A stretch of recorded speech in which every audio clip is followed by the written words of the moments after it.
ನಮಸ್ಕಾರ ವೀಕ್ಷಕರೇ, ಸ್ವಾಗತ. ಎಲ್ಲ ಸೌಜನ್ಯ ಹೋರಾಟಗಾರರಿಗೂ, ಸತ್ಯದ ಪರ ಇರ್ತಕ್ಕಂಥ ಎಲ್ಲ ಹೋರಾಟಗಾರರಿಗೂ ಆರ್ಥಿಕವಾದ ಸ್ವಾಗತ. ನೋಡಿ ಸ್ನೇಹಿತರೆ, ನಮ್ಮ ಪಕ್ಕದ ಮನೆಯ ಪದ್ದು ನಿನ್ನೆ ಟೇಟಸ್ ಹಾಕ್ಕೊಂಡಿದ್ದು ಹಾಲು ಕುಡಿದಷ್ಟು ಸಂತೋಷ ಆಗಿದೆ. ಯಾಕಂದರೆ ಮಹೇಶ್ ಶೆಟ್ಟಿ ಅವರನ್ನು ಗಡೀಪಾರು ಮಾಡಿದ್ದಕ್ಕೋಸ್ಕರನೇ. ನೋಡಿ ಸ್ನೇಹಿತರೆ, ಇದರ ದಾರಿ ಹಿಡ್ಕೊಂಡು ಹೋದರೆ ಹಿಂದೆ 2 ವರ್ಷಗಳ ಹಿಂದೆ ಈ ಪಕ್ಕದ ಮನೆ ಆಂಟಿ ಮತ್ತು ಮ್ಯಾಜಿಕ್ ಅಜ್ಜಿ ಬಂದಿದ್ಲು. ಯೂಟ್ಯೂಬ್ ಚಾನಲ್ ಮುಖಾಂತರ ಮ್ಯಾಜಿಕ್ ಅಜ್ಜಿ, ಅದು ಯಾವ ಯೂಟ್ಯೂಬ್ ಅಂದರೆ ಎಲ್ಲರಿಗೂ ಗೊತ್ತಿರ್ತಕ್ಕಂಥ ಸಂಗತಿ. ಈಗ ಆ ಯೂಟ್ಯೂಬ್ ಬ್ಲಾಕ್ ಆಗಿದೆ. ಈಗ ಆ ಯೂಟ್ಯೂಬ್ ಚಾನಲ್ ಬ್ಲಾಕ್ ಆಗಿದೆ. ಇವರೇ ಕರೆದಿರ್ತಕ್ಕಂಥದ್ದು ಯಾರನ್ನ, ಯೂಟ್ಯೂಬರ್ ಮನೆಗೆ ಕರೆಸ್ಕೊಂಡು ನನಗೆ ಈ ಥರ ಆಗಿದೆ, ಧರ್ಮಸ್ಥಳದ ದಣಿಗಳ ನನಗೆ ಈ ಥರ ಮಾಡಿದ್ದಾರೆ, ಈ ಥರ ಅನ್ಯಾಯ ಮಾಡಿದ್ದಾರೆ. ಇದು ಕಟ್ಟುಕತೆ ಅಲ್ಲ. ಇಂದಿನ ವಿಡಿಯೋದಲ್ಲಿ ಹೋಗಿ ನೋಡ್ಕೊಂಬನ್ನಿ. ಆ ಮ್ಯಾಜಿಕ್ ಅಜ್ಜಿನೇ ಹೇಳಿರ್ತಕ್ಕಂಥ ಸಂಗತಿ ನೋಡಿ. ಮತ್ತೆ ಇವಾಗ ಸಮೇತ ಯಾರ ಜೊತೆಗಿದ್ದಾಳೆ? ಅದೇ ನಮ್ಮ ಪಕ್ಕದ ಮನೆ ಕನಿಷ್ಠ ಗೋಡು, ಅನಿಷ್ಟ ಗೋಡು, ಕನಿಷ್ಠ ಅನಿಷ್ಟ ಮುಂಡೆ ಗೋಡು, ಅವ್ರ ಜೊತೆಗೆ ಇರ್ತಕ್ಕಂಥದ್ದು. ಅವ್ರ ಸ್ಟೇಟಸ್ ನೋಡ್ಬೇಕು. ಒಬ್ಬೊಬ್ಬ ಹಾಲು ಕುಡಿದಷ್ಟು ಸಮಾಧಾನ. ಹೆಣ್ಣು ಮಕ್ಕಳ ರಕ್ಷಣೆಗೆ ನಿಂತಿರ್ತಕ್ಕಂಥ ನಮ್ಮ ಕರ್ನಾಟಕದ ಮನೆ ಮಗ ಮಹೇಶ್ ಶೆಟ್ಟಿ ಅವರನ್ನು ಗಡೀಪಾರು ಮಾಡಿದ್ದಕ್ಕೆ ಹಾಲು ಕುಡಿದಷ್ಟು ಸಂತೋಷ ಆಗೈತಂತೆ. ಮತ್ತು ನಮ್ಮ ಕದ್ರಿ ಮಂಜುನಾಥ ಸ್ವಾಮಿಗೆ ಹೋಗಿ ಬೇಡಿಕೊಂಬಂದಿದ್ದಂತೆ, ಇವರಿಗೆ ಈ ಥರ ಆಗಬೇಕು ಅಂತ. ಅಲ್ಲ ತಾಯಿ, ನೀನು ಹಿಂದೆ 2 ವರ್ಷದಿಂದ ಬಂದಿದ್ದಲ್ಲ, ಈಗ ಮೊನ್ನೆ ಕೂಡ ಬಂದಿದ್ದಲ್ಲ, ಅವಾಗ ಹೋಗಿ ಕೇಳಬೇಕಾಗಿತ್ತು. ಅದೇ ಕದ್ರಿ ಮಂಜುನಾಥ ಹತ್ರ ಕೇಳಬೇಕಾಗಿತ್ತಲ್ಲ. ಸೌಜನ್ಯ ಅತ್ಯಾಚಾರಿಗಳು, ಆನೆ ಮಾವನ ಅತ್ಯಾಚಾರಿಗಳು ಅಂದರೆ ಅವ್ರ ತಂಗಿನ ಮತ್ತು ಅವನ್ನ ಪದ್ಮಲತಾ, ವೇದವಲ್ಲಿ ಇವರನ್ನು ಹತ್ಯೆ ಮಾಡಿರ್ತಕ್ಕಂಥದ್ದು, ಕೊಲೆ ಮಾಡಿರ್ತಕ್ಕಂಥದ್ದು ಅತ್ಯಾಚಾರಿಗಳಿಗೆ ಶಿಕ್ಷೆ ಆಗಬೇಕಂತ ಯಾಕೆ ಬೇಡ್ಕೊಂಬಂದಿಲ್ಲ ನೀನು? ಅಂದರೆ ನಿನಗೆ ನಿಜವಾಗ್ಲೂ ಧರ್ಮಸ್ಥಳದ ಡಿ ಗ್ಯಾಂಗ್ನವರು ಅಥವಾ ಧರ್ಮಸ್ಥಳದ ದಣಿಗಳು ಅವರು ಯಾವ ರೀತಿ ಆಟ ಆಡ್ತಿದ್ರೋ ಆ ಥರ ನೀನು ಆಟ ಆಡ್ತಿದೀಯಾ? ನಿಮ್ಮನ್ನೆಲ್ಲ ನಿಮ್ಮ ಇಬ್ಬರು ನೋಡ್ಕೊತ ಇದ್ದರೆ ನಮಗೊಂದು ಗೊಂದಲ ಕಾಡ್ತಾ ಇದೆ. ಏನಂತ, ಚಿನ್ನಯ್ಯನ ಸಮೇತ ಇದೇ ರೀತಿ ಮಾಡಿದ್ರು ಅಥವಾ ಎದುರಿಸಿ ಬೆದರಿಸಿ ಮಾಡಿದ್ರು ನನಗಂತೂ ಗೊತ್ತಿಲ್ಲ. ಅವರು ಹಿಂದೆ 2 ವರ್ಷದ ಹಿಂದೆ ಬಂದಿದ್ದರು. ಅವಾಗ ಮಾಡಿರ್ತಕ್ಕಂಥ ವಿಡಿಯೋ, ಅವ್ರು ಹೇಳಿರ್ತಕ್ಕಂಥ ಮಾತುಗಳು ಎಷ್ಟು ಸತ್ಯನೋ ಸುಳ್ಳೋ ನನಗಂತೂ ಗೊತ್ತಿಲ್ಲ. ಬಟ್ ವಿಡಿಯೋ ನೋಡಿದರೆ ಧರ್ಮಸ್ಥಳದವರೇ ದೊಡ್ಡ ದಣಿಗಳು, ಸಣ್ಣ ದಣಿಗಳು, ಅದರಲ್ಲಿ ಕೆಲಸ ಮಾಡ್ತಕ್ಕಂಥವ್ರು ಎಲ್ಲರೂ ಇನ್ವಾಲ್ವ್ ಆಗಿರ್ತಕ್ಕಂಥದ್ದು ಕಾಣ್ತಾ ಇದೆ. ಇದನ್ನು ಏನಾದರೂ ಮಾಡಿ ಮುಚ್ಚಾಕ್ಸ್ಬೇಕು, ಇಲ್ಲಾಂದರೆ ಏನೋ ಪಿತೂರಿ ಮಾಡಿ ನಮ್ಮ ಸೌಜನ್ಯ ಹೋರಾಟವನ್ನು ಮುಗಿಸ್ಬೇಕಂತೇಳಿ ಲಾಗ್ ಮಾಡ್ಕೊಂಡು ಇವರು ಏನಾದರೂ ಬಂದಿದ್ರಾ ನನಗಂತೂ ಗೊತ್ತಿಲ್ಲ. ಆದರೆ ದೇವರು ಸುಮ್ಮನೆ ಬಿಡಲ್ಲ. ಅದೇಂತಾರಲ್ಲ, ಕರ್ಮ ರಿಟರ್ನ್ಸ್ ಎಂಬುವ ರೀತಿಯಲ್ಲಿ ಅವ್ರು ಹೇಳಿರ್ತಕ್ಕಂಥ ಮಾಹಿತಿ, ಅವರು ಹೇಳಿ ಮಾಡಿರ್ತಕ್ಕಂಥ ಷಡ್ಯಂತ್ರಕ್ಕೆ ಅವರೇ ಬಿದ್ದಿದ್ದಾರೆ. ರಾತ್ರಿ ಕಂಡ ಬಾವಿಗೆ ಹಗಲು ಬಿದ್ದಂತಾಗಿದೆ ಧರ್ಮಸ್ಥಳದ ದಣಿಗಳ ಪರಿಸ್ಥಿತಿ.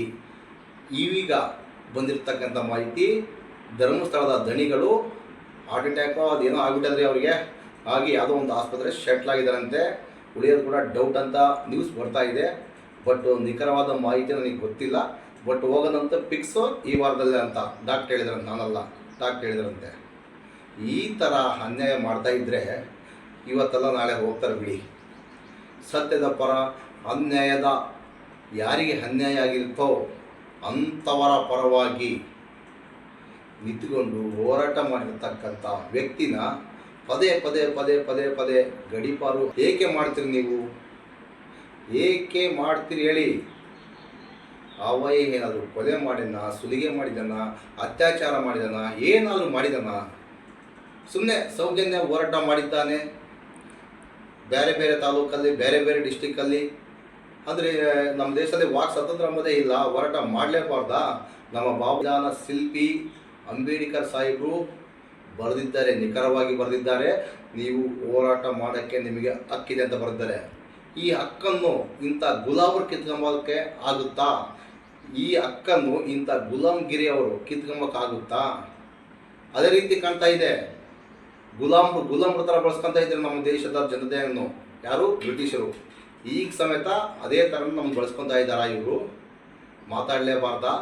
ಮಾತಾಡೋರನ್ನು ತಗೊಂಡೋಗಿ ಒಳಗಾಗ್ತಕ್ಕಂಥದ್ದ, ಇಲ್ಲ ಗಡೀಪಾರು ಮಾಡ್ತಕ್ಕಂಥದ್ದ? ನ್ಯಾಯ ಕೇಳಲೇಬಾರ್ದ? ಯಾರ ಮನೆಯಲ್ಲಿ ಅತ್ಯಾಚಾರ ಆದರೂ ಸಮೇತ ಹೋದ್ರೆ ಬಿಡಿ, ಬರಲಿ ಬಿಡಿ, ಏನು ಬಂದು ನಾವು ತಗೊಳ್ತಾ ಇರ್ಬೇಕಾ? ಇದ್ರ ಬಗ್ಗೆ ಧ್ವನಿ ಎತ್ತಬಾರ್ದ? ಧ್ವನಿ ಎತ್ತವರನ್ನು ಮುಗಿಸುವ ಪ್ರಯತ್ನನಾ? ಇದು ಸಾಧ್ಯವಿಲ್ಲ ಸ್ವಾಮಿ, ಸಾಧ್ಯವಿಲ್ಲ. ಯಾವುದೇ ಒಂದು ಸರ್ಕಾರ ಬರಲಿ, ಕೇಂದ್ರ ಸರ್ಕಾರ ಬರಲಿ, ರಾಜ್ಯ ಸರ್ಕಾರನೇ ಬರಲಿ, ಇದೇ ಕೆಲಸ ಮಾಡ್ತಕ್ಕಂಥದ್ದು. ಅಧಿಕಾರಕ್ಕೆ ಬಂದರೆ ಸಾಕು, ನಾವು ಹಾಗೆ ಮಾಡ್ತೀವಿ ಹೀಗೆ ಮಾಡ್ತೀವಿ ಅಂತ ಹೇಳ್ತಾರೆ. ಅದೇ ಧರ್ಮಸ್ಥಳದ ಕಾಮನ ಬುಡಕ್ಕೆ ಹೋಗಿ ನಮಸ್ಕಾರ ಅಂತೇಳಿ ಕೈ ಮುಗಿದು ಬರ್ತಾರೆ, ಕಾಲಿಗೆ ಬಿದ್ದು ಬರ್ತಾರೆ. ಇಂಥ ಲಜ್ಜೆಗೆಟ್ಟ ಅಧಿಕಾರಿಗಳು, ಲಜ್ಜೆಗೆಟ್ಟ ಅಧಿಕಾರಿಗಳಿದ್ದರೆ ಬಡವರಿಗೆ ನ್ಯಾಯ ಎಲ್ಲಿ ಸಿಗುತ್ತೆ ಹೇಳಿ?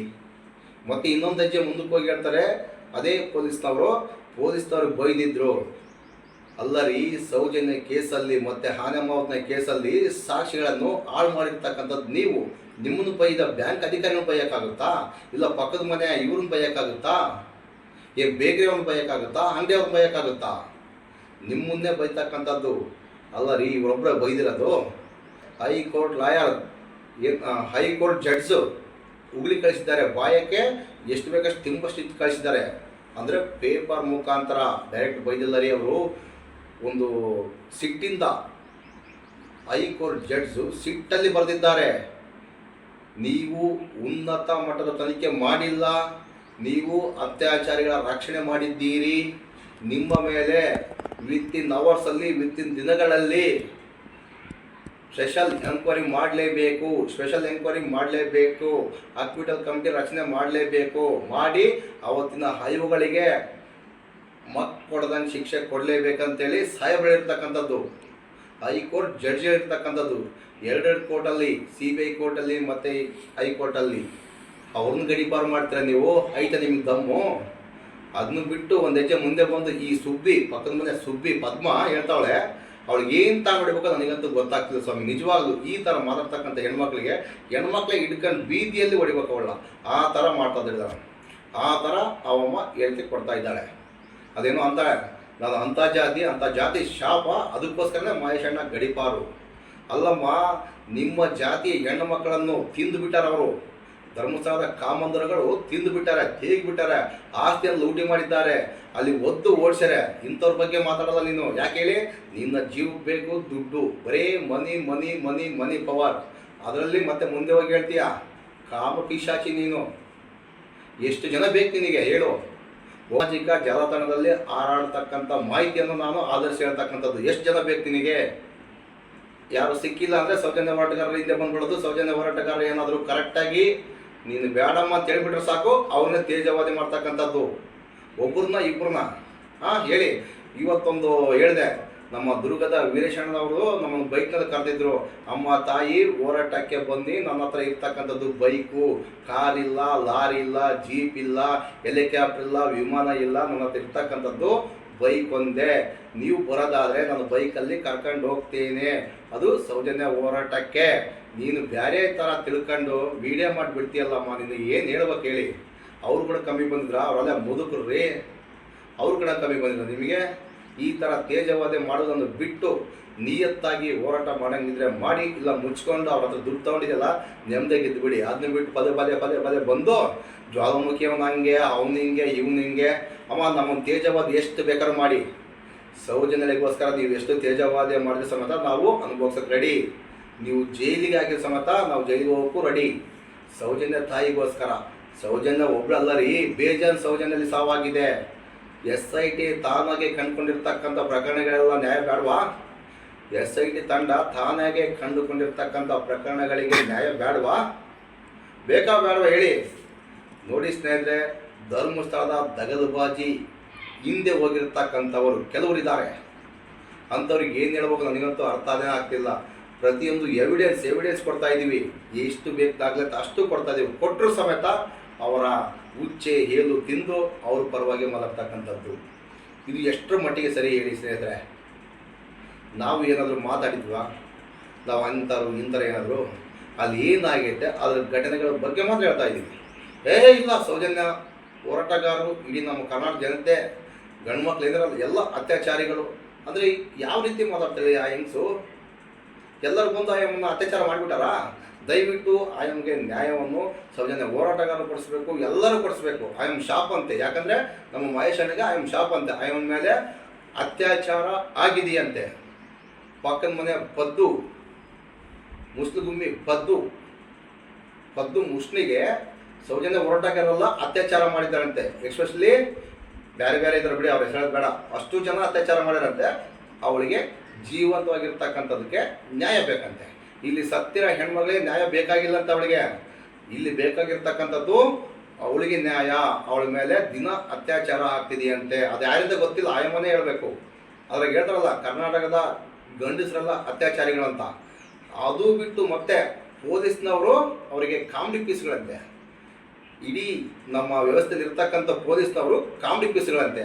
ಆ ಒಮ್ಮಗೆ ಪೊಲೀಸ್ನವ್ರು ಈ ಮಾತುಗಳನ್ನು ಕೇಳಿಸ್ಕೊಂಡು ಆದಮೇಲೆ ಯಾಕೆ ಸುಮ್ಕಿದಾರೋ ಪೊಲೀಸ್ನವ್ರು ನಿಗಂತ ಅರ್ಥ ಆಗ್ತಿಲ್ಲ. ಕಾಮಿಡಿ ಪೀಸ್ಗಳಂತೆ ನಮಗೆ ನಮ್ಮ ಪೊಲೀಸ್ನವರು ಕಾಮಿಡಿ ಪೀಸ್ಗಳಂತೆ. ನಾವು ಇವತ್ತು ಯಾಕಂದರೆ ನನಗೇನು ಹೆದರಿಕೆ ಇಲ್ಲ ಈ ಪೊಲೀಸ್ನವರಂದರೆ. ನನಗೆ ಒಂಥರ ಕಾಮಿಡಿ ಪೀಸ್ಗಳ ಥರ ಕಾಣ್ತಾರೆ ಅವರು. ನಾನೊಂಥರ ಅವರ ನೋಡೋವಾಗಲೇ ನಗು ಬರುತ್ತೆ ನನಗೆ ಈ ಪೊಲೀಸ್ರವರನ್ನು. ಇಲ್ಲ ಅಂತ ಹೇಳಲ್ಲ. ಇವತ್ತಿನವರೆಗೆ ಆ ಥರ ಮಾತಾಡಿಲ್ಲ. ಆಯಮ್ಮ ಮಾತಾಡಿ ಸಮೇತ ಸುಮ್ಕಿದ್ದಾರೆ. ಯಾಕೆ ಸುಮ್ಕಿದ್ದಾರೆ ಅಂದರೆ ಧರ್ಮಸ್ಥಳದ ಪರವಾಗಿ ಮಾತಾಡ್ತಾರಲ್ಲ ಅವರು, ನಮ್ಮ ಸೌಜನ್ಯ ಹೋರಾಟಗಾರ ವಿರುದ್ಧವಾಗಿ ಮಾತಾಡ್ತಾರಲ್ಲ, ಅದಕ್ಕೋಸ್ಕರನೇ ಇವರು ಕಾಮಿಡಿ ಪೀಸ್ಗಳ. ಏನು ಬೇಕಾರೋ ಅಂತಾರ್ರಿ, ನಿಮ್ಮ ಮನೆ ಹೆಣ್ಮಕ್ಳಿಗೂ ಅಂತಾರೆ, ನಿಮ್ಮ ಮನೆ ಗಂಡು ಮಕ್ಳಿಗೆ ಎಲ್ಲರಿಗೂ ಅಂತಾರೆ. ಇಷ್ಟು ಅಂದ್ರೂ ಸಮೇತ ನೀವು ಸುಮ್ಕಿದ್ದೀರಾ ಅಂದರೆ ಪೊಲೀಸ್ನವರೇ ಡೈರೆಕ್ಟಾಗಿ ಅವಳನ್ನ ಅರೆಸ್ಟ್ ಮಾಡ್ಬೇಕಾಗಿತ್ತು. ಯಾಕೆ ಮಾಡ್ತಾ ಇಲ್ಲ, ಯಾಕೆ ಸುಮ್ಕಿದ್ದೀರಿ ಅಂದರೆ ಧರ್ಮಸ್ಥಳ ದಣಿಗಳು ಏನಾದರೂ ನಿಮ್ಗೆ ಹೇಳಿದ್ದಾರಾ? ಅವ್ರು ಏನು ಬೇಕಾದ್ರೂ ಮಾತಾಡಲಿ ನೀವು ಸುಮ್ಕಿದ್ಬಿಡಿ ಅಂತ ಏನಾದ್ರು ಹೇಳಿದಾರಾ? ಇಲ್ಲ ಅವರ ಮಾತಿಗೆ ಕಟ್ಟುದ್ದು ಏನಾದರೂ ನೀವು ಸುಮ್ಕಿದ್ದೀರಾ? ಇದಕ್ಕೆ ಕಾರಣ ಬೇಕು ನಮಗೆ. ಮತ್ತೆ ಇನ್ನು ಮಹೇಶ್ ಶೆಟ್ಟಿ ಅವರನ್ನು ನಿನ್ನೆ ರಾತ್ರಿ 12:30ಯಿಂದ 2 ಗಂಟೆ ವೇಳೆಯಲ್ಲಿ ನೈಟು ನೋಟಿಸ್ ಕೊಡೋಕ್ಕೆ ಉಪಾಧಿಕಾರಿ ಹೋದರೆ ಸಾಕು, ಅದನ್ನು ಬಿಟ್ಟು 25-30 ಜನ ಹೋಗಿ ಸರ್ಚ್ ವಾರೆಂಟ್ ಇಲ್ಲದೆ ಮನೆ ಹತ್ರ ಹೋಗಿ ನೋಟಿಸ್ ಗೋಡೆಗೆ ಅಟ್ಟಿಸಿ ಬಂದಿರತಕ್ಕಂಥದ್ದು. ಮತ್ತು ಇದ್ರೆ ಅವ್ರನ್ನ ಅರೆಸ್ಟ್ ಮಾಡ್ಕೊಂಡು ಹೋಗ್ತಕ್ಕಂಥದ್ದು. ಇದು ಎಷ್ಟರ ಮಟ್ಟಿಗೆ ಸರಿ ಹೇಳಿ ಸ್ನೇಹಿತರೆ? ಅವ್ರೇನಾದ್ರು ಕಳ್ತನ ಮಾಡಿದ್ರಾ, ಸುಳ್ಳು ಹೇಳಿದ್ರಾ, ಅಕಸ್ಮಾತ್ ಯಾರನ್ನ ಕೊಲೆ ಮಾಡಿದ್ರಾ, ಹೆಣ್ಮಕ್ಳು ರೇಪ್ ಮಾಡಿದ್ರಾ, ಧರ್ಮಸ್ಥಳದ ಡಿ ಗ್ಯಾಂಗ್ ಮಾಡಿದಾರಲ್ಲ, ಮಾಡಿ ವಿಷ ಹಾಕಿದಾರಲ್ಲ, ಆ ಥರ ಏನಾದರೂ ಮಾಡಿದಾರ ಅಂತ ಅತ್ಯಾಚಾರಿಗಳನ್ನು ಬಿಟ್ಟು ಧರ್ಮಸ್ಥಳದಲ್ಲಿ ಸೌಜನ್ಯ ಮತ್ತು ವೇದವಲ್ಲಿ 100 ಜನಗಳನ್ನು ಅತ್ಯಾಚಾರ ಮಾಡಿರ್ತಕ್ಕಂಥ ಅತ್ಯಾಚಾರಿಗಳನ್ನು ಬಿಟ್ಟು ಅತ್ಯಾಚಾರ ಯಾರು ಮಾಡಿದ್ದಾರೆ ಎಂಬುದರ ಬಗ್ಗೆ ನಮಗೆ ಮಾಹಿತಿ ಕೊಡಿ, ನ್ಯಾಯ ಕೊಡಿ ಅಂತ ಕೇಳಿದ್ದಕ್ಕೆ ಮಹೇಶ್ ಶೆಟ್ಟರ್ ಮೇಲೆ ಗಡೀಪಾರು ಆದೇಶ. ಏನ್ರಿ ಮಾಡ್ತಾ ಇದ್ದೀರಿ ಬೆಳ್ತಂಗಡಿ ಪೊಲೀಸ್ನವರೇ? ನೀವು ಏನು ಮಾಡ್ತಾ ಇದ್ರಿ ಹೇಳಿ? ನ್ಯಾಯ ಎಲ್ಲದ ಬೆಳ್ತಂಗಡಿ ಪೊಲೀಸ್ನವರೇ, ನ್ಯಾಯ ಎಲ್ಲಿದೆ? ನ್ಯಾಯ ಕೇಳಿದ್ರೆ ನ್ಯಾಯ ಕೇಳುವವರನ್ನೇ ಒತ್ತಡದಾಗ್ತೀರಿ, ಗಡೀಪಾರು ಮಾಡ್ತೀರಿ, ಇನ್ನೊಂದು ಮಾಡ್ತೀರಿ. ಸಾಮಾಜಿಕ ಜಾಲತಾಣದಲ್ಲಿ ಬಂದು ನಿಮ್ಮನ್ನ ಕಾಮಿಡಿ ಪೀಸ್ಗಳು ಅಂತ ಬೈತಾ ಇದ್ದಾಳಲ್ಲ ಅವಳು, ಮತ್ತು ಅವಳ ಬಗ್ಗೆ ಯಾಕೆ ನೀವು ಕ್ರಮ ತಗೊಳ್ತಿಲ್ಲ? ಯಾಕಂದರೆ ನನಗೇನು ಹೆದರಿಕೆ ಇಲ್ಲ ಈ ಪೊಲೀಸ್ನವರಂದರೆ. ನನಗೆ ಒಂಥರ ಕಾಮಿಡಿ ಪೀಸ್ಗಳ ಥರ ಕಾಣ್ತಾರೆ ಅವರು. ನಾನೊಂಥರ ಅವರ ನೋಡೋವಾಗಲೇ ನಗು ಬರುತ್ತೆ ನನಗೆ ಈ ಪೊಲೀಸ್ರವರನ್ನು. ಇಲ್ಲ ಅಂತ ಹೇಳಲ್ಲ. ಯಾಕೆ ತಗೊಳ್ತಾ ಇಲ್ಲ? ಕಾಮಿಡಿ ಪೀಸ್ಗಳಂತೆ ನೀವು, ಅತ್ಯಾಚಾರಿಗಳಂತೆ. ನೀವು ಗಂಡ್ಮಕ್ಳೆಲ್ಲ ಪೊಲೀಸ್ನವರೆಲ್ಲ ಹೆಣ್ಮಕ್ಳ? ಇಡೀ ನಮ್ಮ ರಾಜ್ಯದ ತುಂಬ ಇರ್ತಕ್ಕಂಥ ಗಂಡು ಮಕ್ಕಳೆಲ್ಲ ಅತ್ಯಾಚಾರಿಗಳಂತೆ. ಯಾವಾಗ ಹೋಗಿದ್ರೆ ಅವಳ ಹತ್ರ? ಪಕ್ಕದ ಮನೆ ಪದ್ದು ಹತ್ರ ಯಾವಾಗ ಹೋಗಿದ್ರಿ ನೀವೆಲ್ಲ? ಕೇಳೋದು ಬೇಡವಾ ಸ್ನೇಹಿತರೆ? ಕೇಳಬೇಕು ಅವಳ. ಕೇಳ್ತಿದ್ರೆ ಇದು ನ್ಯಾಯ ಸಿಗೋದಿಲ್ಲ. ಈ ಥರನೇ ಸೌಜನ್ಯ ಹೋರಾಟಗಾರನನ್ನು ತೇಜವಾದಿ ಮಾಡ್ಕೊಂತ ಬಂದಿರತಕ್ಕಂಥದ್ದು ಇಡೀ ಮಂದಿಯನ್ನೇ, ಇಡೀ ಕರ್ನಾಟಕ ಜನತೆಯನ್ನೇ ತೇಜವಾದಿ ಮಾಡ್ಕೊಂಡು ಬಂದಿದ್ದಾರೆ. ಇಡೀ ನಮ್ಮ ಸೌಜನ್ಯ ಹೋರಾಟಗಾರರನ್ನು ನಮ್ಮ ರಾಜ್ಯದಲ್ಲಿರ್ತಕ್ಕಂಥ ಎಲ್ಲ ಗಂಡು ಮಕ್ಕಳನ್ನು ಅತ್ಯಾಚಾರಗಳೆಂದು ಬಾಯಿಗೆ ಬಂದಂಗೆ ಹೊಗಳ್ತಾವಳೆ. ಇವಳ ವಿರುದ್ಧವಾಗಿ ನೀವು ಯಾಕೆ FIR ಮಾಡ್ತಾ ಇಲ್ಲ? ನೀವು ಗಂಡು ಮಕ್ಕಳಲ್ಲ, ಹೇಳ್ಬೇಕು. ನೀವು ಇದಕ್ಕೆಲ್ಲ ಆನ್ಸರ್ ಹೇಳ್ಬೇಕು. ಇನ್ನು ಅದ್ರಾಗ ಕರ್ನಾಟಕದವರು ಹುಚ್ಚರಂತೆ, ಹಂದಿಗಳಂತೆ. ಉತ್ತರ ಕರ್ನಾಟಕದ ಪೊಲೀಸ್ನವ್ರು ಯಾರು ಇಲ್ವಾ? ಅವಳು ಬಾಯಿಗೆ ಬೀಗ ಹಾಕೋಕ್ಕಾಗಲ್ವಾ? ತಗೊಂಡೋಗಿ ಎತ್ತಾಕೊಂಡೋಗಿ ಅವಳ ಬೆಂಡೆತ್ತಿ ಒಳಗಾಕೋಕ್ಕಾಗಲ್ವಾ? ಅನ್ಸ್ಕೊಂಡು ಯಾಕ್ರಿ ಸುಮ್ಕಿರ್ತೀರಿ? ಕಾಮಿಡಿ ಪೀಸ್ಗಳ ನೀವು? ನಿಜವಾಗಿ ಪೊಲೀಸ್ನವರೇ ನೀವು ಕಾಮಿಡಿ ಪೀಸ್ಗಳ ಎಂಬ ಸಂಶಯ ನನಗೆ ಬಲವಾಗಿ ಕಾಡ್ತಿದೆ ಸ್ವಾಮಿ. ಇಷ್ಟೊತ್ತು ವೀಕ್ಷಣೆ ಮಾಡಿದ ಎಲ್ಲ ಸೌಜನ್ಯ ಪರ ಹೋರಾಟಗಾರರಿಗೂ ಮತ್ತು ಸತ್ಯದ ಪರ ಇರ್ತಕ್ಕಂಥ ಎಲ್ಲ ಹೋರಾಟಗಾರರಿಗೂ ನಮಸ್ಕಾರ. ಮುಂದಿನ ವಿಡಿಯೋದಲ್ಲಿ ಸಿಗೋಣ. ಸೌಜನ್ಯಗೋಸ್ಕರ, ಸೌಜನ್ಯಳಿಗೆ ನ್ಯಾಯಕ್ಕೋಸ್ಕರ ಹೋರಾಟ ಮಾಡ್ತಾ ಇರೋಣ. ಜೈ ಮಹೇಶಣ್ಣ, ಜೈ ಸೌಜನ್ಯ.